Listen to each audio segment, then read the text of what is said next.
Christmas, everybody. This is Ruckus Spring again. I have in front of you the F16 from Roc Hobby, 64 millimeter setup.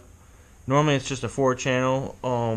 It normally has the elevators, but I converted this one like I did my F15 to full functioning stabs. The right one is perfectly lined up. The left one is not because I found out that there was too much play in the stab itself. Like, I'm just going to barely move this, and you'll see it move. Too much play this way, too loose. And I actually had some Metal Gear servos, and I swapped one out just to show you the difference in the movements here. I don't know if you could see it or not, but this one, it still moves, but it's very minimal compared to this side. This side moves way too much. I'm barely putting any pressure on here, and that was too much for my liking. I may end up using a spacer on this side, or on the when I get them both swapped out, like I did on the 15, and that seemed to stiffen it up quite a bit. But I got this one lined up pretty damn good. Also, I had to resolder some wires because the original servo I used came with the plane, and I moved it back. It used to be right here. I'm gonna fill this in with some foam and paint it and stuff. And you don't see the bottom fuselage because that comes off. I'll show you that later. But anyways, the other servos were here, and they just had one long wire going all the way to the front. Well, it was long enough to actually kick it back here. Only problem is my Metal Gear servos, the wires weren't very long, and I didn't have any extensions, unfortunately. I used all my extensions for other aircraft, including the glider back there. So I was like, you know what? I've been soldering for my job and everything, and fixing different stuff. I was like, you know what? I'm going to try to solder this. And what I did is I just I desoldered the longer lead and just took apart the servo and resoldered the leads on there. And as you can see, it's working great. So I got full elevator control. This is the Delta setup that I've talked about many times before.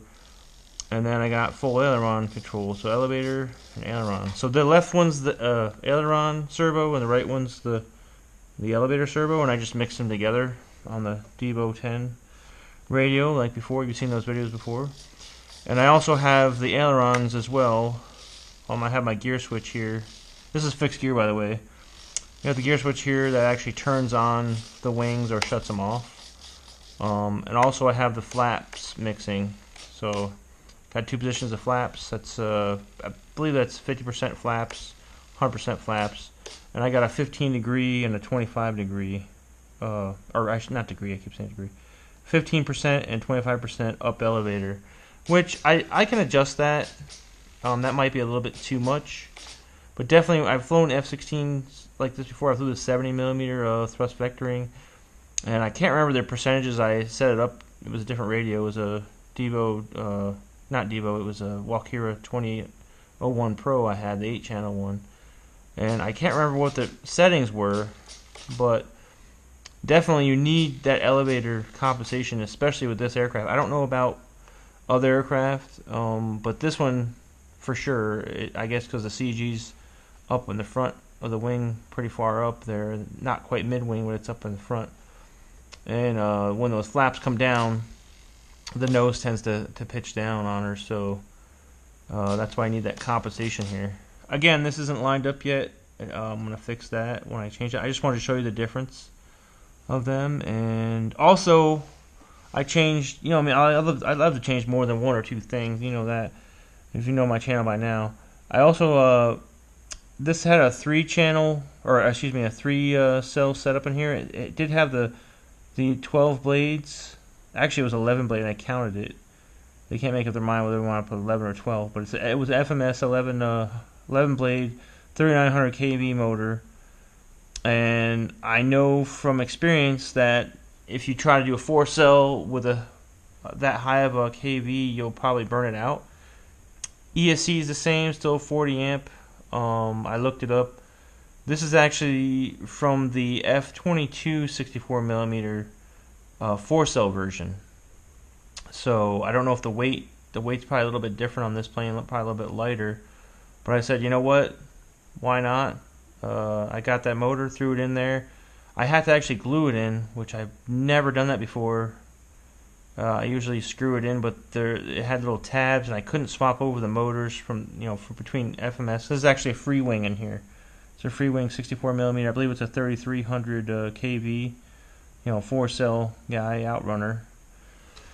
So yeah, that should be it. But she runs up pretty good.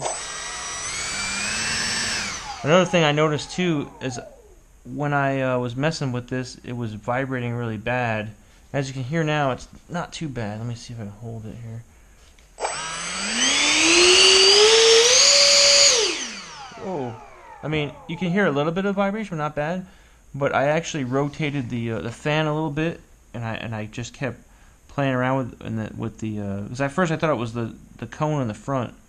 There's a little cone on the front, and I took that off, and it still was vibrating a little bit. And I changed that out. So I think that's it though. On this stab, there's no rudder. The stab will glue on. I may put rudder on eventually, but I don't think it's going to need it. If I put lights on or something, I can always cut some foam and paint over it.